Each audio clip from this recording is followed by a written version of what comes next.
இறந்து போன பையன் காலை அசைச்சது. ரொம்ப நாள் புதஞ்சிருந்த தமன்னாவோட உடல் ஃப்ரெஷ்ஷாக இருந்தது. முடிச்சு போடாமையே கிணத்துல தொங்கினதுன்னு அரண்மனை 4 படத்துல இருந்து கவனிக்காம விட்ட மிஸ்டேக்ஸை பார்க்க போகிறோம். செல்விங்கிற பேரை கேட்டு தான் இந்த பொண்ணுக்கு ஹெல்ப் பண்ணுவார். கடைசி வரைக்கும் இந்த பொண்ணோட பேர் அவருக்கு தெரியாதா? கிளைண்ட்டாக இருக்கிற இந்த பொண்ணோட ஆதார் கார்டை வாங்கி அந்த அப்பாவோட டீட்டெயில்ஸ்லாம் ஃபில் பண்ணும்போது இந்த பொண்ணோட பேர் செல்வின்னு தெரியாதா? அது அனாவசியம். தமன்னா தொங்கிக்கிட்டு இருக்கிற அந்த கயிறோட ஒரு எண்டு லூஸாக இருக்கு. அது டைட்டாக நீட்டாக தானே இருக்கணும். பேய் ஃபில்டரை வச்சு அந்த பையன் விளையாடிட்டு இருக்கும்போது மொபைல் ஸ்க்ரீனில் ஆப்ஷன்ஸ் பட்டன் இல்லை. ஆனால் அடுத்த ஷாட்டில் வேறு ஆங்கிளில் காட்டும்போது ஆப்ஷன்ஸ் பட்டன் இருக்குது. மறுபடியும் க்ளோஸ்அப்பில் காட்டும்போது அந்த ஆப்ஷன்ஸ் பட்டன் இல்லை. தமன்னா பேயை பார்த்து பயந்து பையன் கீழே விழுந்துருவான். டேபிளுக்கு முன்னாடி தான் விழுந்திருக்கான். ஆனால் அடுத்த ஷாட்டில் அந்த டேபிளுக்கு முன்னாடி இல்லாமல் பின்னாடி தான் விழுந்திருக்கான். சின்ன பையன் பயந்து பின்னாடி போகலை, ஆனால் இடம் மாறி இருக்கு. ஸோ இது மிஸ்டேக் தான். சுந்தர் சி கேமராவில் சாமியாரை பார்ப்பாரு.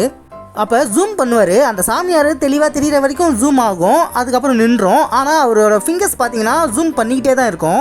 ஜூம் பண்ணுற ஸ்கேலை பார்த்தாலும் 25% தான் ஆகியிருக்கு. ஸோ இன்னும் ஜூம் ஆகிருக்கலாம், ஆனால் நின்றுச்சு. ஏன்? அதே போல் அந்த ஜூம் ஸ்கேலை பார்த்தீங்கன்னா பாதி வரைக்கும் வந்துருச்சு, ஆனால் 25% தான் காட்டுது. 50% தானே காட்டியிருக்கணும் ஆக்சுவலாக. I am sorry, technique fault. Tamannaah செத்ததை பற்றி அந்த பையன்கிட்ட பேசிக்கிட்டே போவார் சுந்தர்சி. அப்போது நைட்டு சமயம் காற்றுக்குள்ளே லைட்டு கூட இல்லை, ஆனால் அவங்க வண்டி மேலேயும் அவங்கள சுற்றியும் வெளிச்சமாக இருக்குது. எப்படி? அந்த வண்டியோட நிழல் கூட ரோட்டில் விழுது பாருங்க. சுந்தர்சி காட்டுக்குள்ளே போவார். அப்பயும் அவர் மேலே வெளிச்சம் அடிக்கும். அவரோட நிழல் கூட கீழே தெரியுது பாருங்க. காட்டுக்குள்ளே அந்த நேரத்தில் யார் லைட் அடிச்சிருப்பா? இறந்து போன அந்த பையனோட உடலை மரத்துல இருந்து எடுக்கும்போது அந்த பையனோட காலு அசையும் பாருங்களேன். நல்லா பாருங்க, அவனே வேணும்னே அசைக்கிறான். தமன்னா பேய் பசங்களை பாதுகாக்க தான் வந்திருக்கு. ஆனால் படத்தோட ஸ்டார்டிங்லேயே தமன்னாவா அம்மாவோட ரூபத்தில் வராமல் கொடூரமான வேற உருவத்தில் வந்து பையனை ஏன் பயமுறுத்துனாங்க? நம்மளை கன்ஃபியூஸ் பண்ணவா? இவரை சமாளிக்கதான். என்னதுக்குமா சமாளிக்கணும்? இப்ப எப்படி இருக்கு? கோமால இருக்கிற சின்ன பொண்ணோட உடல்ல மச்சம் இருக்கான்னு செக் பண்றதுக்கு அந்த பொண்ணோட உடலை திருப்புவாங்க. அப்ப அந்த பொண்ணோட தலையை பார்த்தீங்கன்னா அந்த பொண்ணே முழிச்சிருந்து தலையை திருப்புற மாதிரி தான் இருக்கும். கோமால இருந்த பொண்ணு எப்படி அதுவே திருப்போம்? இப்போ சொல்ல போற மிஸ்டேக்கு இந்த படத்திலேயே ரொம்ப பெரிய மிஸ்டேக்கு. நம்ம இந்தியன் கேலண்டர் படி வர்றது தான் மாசி மக நட்சத்திர நாள். அதை இங்கிலீஷ் கேலண்டர் படி பார்த்தா வருஷம் ஒரே டேட் வராது, மாறி மாறி தான் வரும். 10 வருஷம் ஆனாலும் சரி மாறி மாறி தான் வரும் டேட்டு. ஆனால் இந்த படத்தில் 10 வருஷத்துக்கு ஒருக்கா 15 6வது மாதம் மாசி மக நட்சத்திர நாள் வர மாதிரி காட்டுறாங்க. ஸோ இந்த படமே ஒரு மிஸ்டேக் தான். சாமியார் கெட்டவர் இல்லைன்னா போலீஸை ஏன் அவர் வேலால் குத்த வரணும்? அவ்வளோ வேகத்தில் குத்த வந்ததை பார்த்து தான் சுந்தர்சி கட்டையை எடுத்து எரிவார். அது போய் தடுக்கும். ஆக்சுவலாக அவ்வளோ வேகத்தில் குத்த வரும்போது அந்த கட்டை போய் தடுக்கிறதுக்கு டைமே இல்லை, சக்குன்னு குத்திட்டு இருக்கணும். ஆனால் சுந்தர்சி இந்த படத்தோட ஹீரோ, அவர் விட்ட கட்டை தடுத்தே ஆகணும். தடுத்துடுச்சு. ஏண்டா டேய், எனக்குன்னே வருவீங்களாடா? ஏன்ட்ட சரசம் பண்றக்கே ஓட்டாப்பே உங்களை பெற்றுறாங்களா? ஹீரோயின் அந்த பொண்ணோட தலையில் இருக்கிற கட்டை ஆல்மோஸ்ட் திறந்துட்டு இருப்பாங்க. ஒரே ஒரு சுத்து தான் இருக்கு. ஆனால் அடுத்த ஷாட்டில் வேற ஆங்கிள் இருந்து காட்டும்போது இன்னும் நிறைய துணி சுற்றி இருக்க மாதிரி இருக்கு. அது எப்படி ஆல்ரெடி கழட்டியாச்சு, மறுபடியும் கழட்டுறாங்க. தமன்னாவோட ஆவி பசங்களை பாதுகாக்க வந்திருக்கு.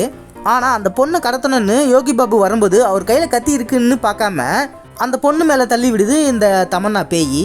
அந்த பொண்ணு மேலே கத்தி பட்டிருந்தா என்ன பண்ணுறது? தமன்னாவுக்கு அறிவு இருக்காதா? தமிழ்நாட்டில் இருக்கிற ஒரு கோயிலோட கலசத்தில் அந்த பேயோட ஆத்மா இருக்குதுன்னு அந்த பேய் கண்டுபிடிக்குது. முதல்ல அந்த பொண்ணு ஏன் தமிழ்நாட்டில் இருக்கிற அந்த கோயிலுக்கு வரணும்? அது ஒரு பேய், கோயிலுக்கு வரதுக்குலாம் இஷ்டம் இருந்திருக்காது. ஸோ அப்பா தான் கூட்டிகிட்டு வந்திருக்கணும்.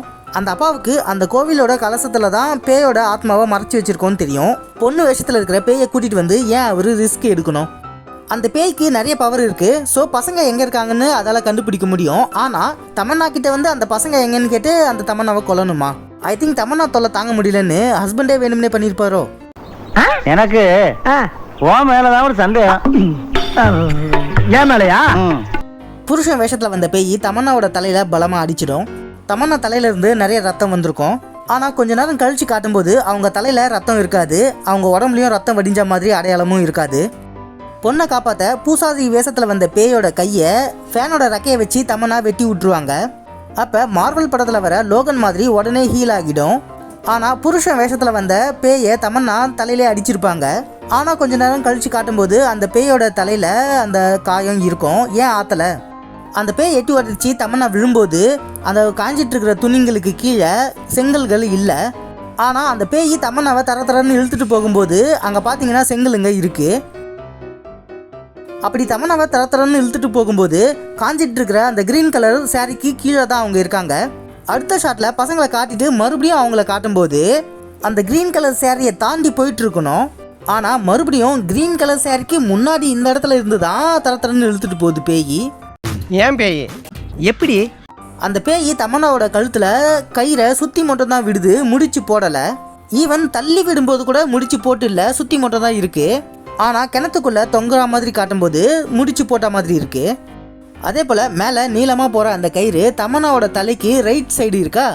ஆனால் அடுத்த ஷாட்டில் வேறு ஆங்கிளில் பின்னாடி இருந்து காட்டும்போது தமன்னா தலைக்கு லெஃப்ட் சைடு தான் அந்த கயிறு இருக்குது. போலீஸ் ஸ்டேஷனில் அந்த சாமியார் பேயை அடக்கும்போது அப்போ கையில் பிடிச்சிட்டு இருக்கும்போது மிடில் ஃபிங்கர்ஸ் 2 ஃபிங்கர்ஸை பாருங்கள் வெளியே இருக்குது. ஆனால் அடுத்த சில செகண்டில் ஆங்கிளை மாற்றி காட்டும்போது அந்த 2 விரலும் உள்ளே போயிட்டு சைடில் இருக்கிற விரல்கள் வெளியே வந்திருக்கு. செத்துப்போன தமன்னாவை புதைச்சி ரொம்ப நாள் ஆகியிருக்கும். சிவாஜி செத்துட்டாரா? ஆனால் பேய் சாமியார் அதை தோண்டி எடுக்கும்போது டீகம்போஸ் ஆகாமல் ஃப்ரெஷ்ஷாக இருக்கும். என்ன லோஷன் அப்ளை பண்ணாங்க, நமக்கும் கொஞ்சம் யூஸ் ஆகும்ல. தமன்னா ஒருத்தரை கடபறையில் குத்தி மரத்தில் சொருவி இருக்கும். அடுத்த சில செகண்டில் பார்த்தீங்கன்னா மரத்தில் அந்த ஆள் இருக்க மாட்டான். ஆனால் மறுபடியும் அடுத்த சில செகண்டில் அந்த மரத்தில் அந்த ஆள் இருப்பான். எடிட்டிங்கில் மிஸ்டேக் பண்ணியிருக்காங்க. சாமியாராக வந்திருக்கிற பேய்கிட்ட இருந்து பக்கத்தில் இருக்கிறவரை காப்பாற்ற கோவை சரலா கயிறை போட்டு இழுப்பாங்க. ஆனால் அதில் மாட்டி வந்தது அந்த பேய் தான். அந்த பேய் மேலே தான் கயிறை போட்டிருக்குன்னு கோவை சரலாக்கு தெரியாதா? இழுக்கும்போது கூட தெரியாதா? படத்தோட ஸ்டார்டிங்லேயே மிஸ்டேக் பண்ணியிருக்காங்க. படகை ஓட்டுறதுக்கு யூஸ் பண்ணுற அந்த கட்டையை பாருங்கள். அந்த கட்டை ரைட் சைடு சாஞ்சா மாதிரி இருக்கா. ஆனால் அடுத்த ஷாட்லேயே வேற ஆங்கிளில் காட்டும்போது லெஃப்ட் சைடு சாஞ்சா மாதிரி இருக்குது. டாப் ஆங்கிளில் இருந்து அந்த படகை காட்டும்போது அந்த பொண்ணுக்கு பக்கத்தில் டயர் எதுவும் இல்லை. ஆனால் அடுத்த ஷாட்டில் ஃப்ரண்ட் ஆங்கிளில் இருந்து காட்டும்போது அந்த பொண்ணுக்கு லெஃப்ட் சைடில் டயர் இருக்குது. அந்த பொண்ணு பொண்ணாக இருக்கும்போது அப்பாவை பார்க்கும். அப்போ நார்மல் ஆங்கிளில் தான் பார்க்கும், ஸ்ட்ரைட்டாக தான் இருக்கும் அதோட கண்ணு. ஆனால் பொண்ணு ரூபத்தில் அந்த பேய் உட்காந்துட்டு இருக்கும்போது அவங்க அப்பாவை பார்க்கும்போது ரொம்ப மேலே பார்க்கும். நார்மலாக இந்த ஹைட் தான் பார்த்துருக்கணும், ஆனால் இவ்வளோ ஹைட்டு பார்க்குது. சுந்தர் சியோட இன்ட்ரோடக்ஷனில் கோவை சரலா சைக்கிள் ஓட்டிகிட்டு வரும்போது சைக்கிள் கேரியரில் வாட்டர் பாட்டில் லெஃப்ட் சைடு இருக்கும், சாப்பாத்தி கேரியர் ரைட் சைடில் இருக்கும். ஆனால் சைக்கிளை நிறுத்தும் போது அந்த ஆங்கிளில் இருந்து காட்டும்போது லெஃப்ட் சைடு இருந்த வாட்டர் பாட்டில் ரைட் சைடு இருக்கும், ரைட் சைடு இருந்த சாப்பாட்டு கேரியர் லெஃப்ட் சைடு இருக்கும். சுந்தர் சி தூக்கி போட்டு இந்த ஃபைட்டரு பெஞ்சில் போய் விழுவார். இவர் அந்த பெஞ்சில் பட்ட உடனே அந்த ஃபைல்லாம் அப்படியே பறக்குது. பில்டப் கொடுக்கலாம், அதுக்கு இந்த அளவுக்குலாம் கொடுக்கக்கூடாது. நீ சொன்ன நான் ஏன்டா கேட்கணும்? இந்த அலமாரி பாருங்க, இந்த அலமாரி மேலே கொஞ்சம் தான் பேப்பருங்க இருக்குது. அதே போல் அந்த கதவுலையும் எந்த ஒரு பேப்பரும் ஒட்டிக்கிட்டு இல்லை. ஆனால் அடுத்த ஷாட்டில் சடனாக அந்த அலமாரி மேலே நிறைய பேப்பருங்க இருக்குது. இதுக்கு முன்னாடி இருந்ததை விட கதவுலையும் 2 பேப்பருங்க ஒட்டி இருக்கு பாருங்க. அதே ஷாட்டில் அந்த அலமாரியை உடச்சி விட்ருவாங்க. எஜ்ஜில் இது வரைக்குமே உடஞ்சி தான் இருக்குது பாருங்க. ஆனால் அடுத்த சில செகண்ட் கழிச்சு அந்த அலமாரி உடையாமல் இருக்கும். அந்த அட்வொகேட் அண்ட் லீகல் கன்சல்டன்ட் அப்படிங்கிற போர்டுக்கு கீழே இருக்கிற அலமாரியை பாருங்கள். இந்த இதுலேயும் அதே தான், இந்த இதுலேயும் அதே தான். இது பிஃபோர், இது ஆஃப்டர். யோகி பாபு ஹாலில் உட்காந்து பேசிகிட்டு இருக்காரு, அவர் கூட எல்லாரும் இருக்காங்க. பின்னாடி இருக்கிற ரூமை பாருங்கள், சவுண்டு ப்ரூஃப்லாம் இல்லை, ஓட்டை நிறைய இருக்குது, ஸோ சவுண்டு வெளியே கேட்கும். ஆனால் யோகி பாபு அந்த ரூமில் போய் அடி வாங்கும்போது ஹாலில் இருந்தவங்க யாரும் அதை கேட்கல. ஏன்? யோகி பாபு அடித்தது மொட்டை ராஜேந்தர் மேலே பட்டே இருக்காது, அடிக்கிறது படாதுன்னு தெரியும். ஆனால் அதை ஸ்லோ மோஷனில் பார்த்துருக்கீங்களா? நல்லாயிருக்கும். அதே போல் மொட்டை ராஜேந்தர் அடித்த 2 அடியும் யோகி பாபு மேலே பட்டிருக்காது. அதுலேயும் 2வது அடித்த அடியில் ரொம்ப கேப் இருக்கும். ஸ்லோ மோஷனில் பார்த்தீங்கன்னா உங்களுக்கே தெரியும். யோகி பாபு கைத்து கட்டில் மேலே விழும்போது கயிறால் நிறைய பின்னப்பட்டிருக்கு. ஆனால் அடுத்த ஷாட்லேயே யோகி பாபு அதில் மாட்டிகிட்டு இருக்க மாதிரி காட்டும்போது கயிறால் கொஞ்சம் தான் பின்னப்பட்டிருக்க மாதிரி இருக்குது. நிறைய இடத்துல கேப்பாக இருக்குது. போலீஸை காப்பாற்ற எங்கே இருக்காருன்னு தெரிஞ்சுக்க கால் பண்ணும்போது சுந்தர் சி மொபைலோட ஸ்க்ரீனை பாருங்கள், வால்பேப்பர் தான் இருக்குது, கால் பண்ண மாதிரிலாம் எதுவும் இல்லை. ஷாக் அடிக்கும்போது லொல்லு சபா சேஷு ஏன் பறக்கிறாரு சூப்பர்மேன் மாதிரி? கோவை சரலா மேலே ஷாக் அடிக்கும்போது அவங்க பறந்து போய் சேஷு மேலே உட்காந்துக்கிறாங்க. டைரக்டர், சயின்ஸுக்கு கொஞ்சம் கூட மரியாதை இல்லையா? ஏண்டா மரியாதைங்கிறதே இல்லையா? என்ன மரியாதை? ஏன் இல்லை? தமன்னா பொண்ணு மூஞ்சில சோப்பு நிறைய பூசிட்டு கையை எடுத்துருவாங்க. அப்போ பார்த்தீங்கன்னா கொஞ்சம் தான் சோப்பு நுரை இருக்கும். ஆனால் அடுத்த ஷாட்லேயே நிறைய நுரை இருக்க மாதிரி இருக்கும். கார் டிக்கிலேருந்து சாமியார் போனதை திறந்து காட்டிட்டு விழுற அந்த ஃபைட்டரை பாருங்கள். இந்த ஷாட்டில் அந்த ஃபைட்டரோட மேல் பகுதி தான் முதல்ல விழுற மாதிரி இருக்குது, கை தான் முதல்ல போய் படும். ஆனால் அடுத்த ஷாட்லேயே வேற ஆங்கிளில் இருந்து காட்டும்போது அந்த ஃபைட்டரோட கால் பகுதி தான் முதல்ல போய் தரையில் படும். சுந்தர் சி உதச்சதில் நேராக கார் டிக்கியில் போய் விழுற மாதிரி காட்டுவாங்க. ஆனால் உண்மையில் அடுத்த ஷாட்டில் தரையில இருந்து தான் கால் டிக்கிலே எகிரி விழுறாரு. லொல்லு சபா சேஷு பேயை தப்பாக பேசுனதுனால மூக்கோட ரைட் சைடு பிளட் வர வச்சிடும். ஆனால் அடுத்த ஆங்கிளில் சட்டையை கிழிக்கும்போது அந்த மூக்கோட ரைட் சைடு இருந்த பிளட்டு மறைஞ்சு போயிடும். சாமியார் வேஷத்தில் இருக்கிற பேய் அடித்தது யோகி பாபு மேலே பட்டே இருக்காது. ஸ்லோ மோஷனில் பாருங்கள், ரொம்ப க்ளோஸாக தான் இருக்குது, ஆனால் அவர் மேலே படலை.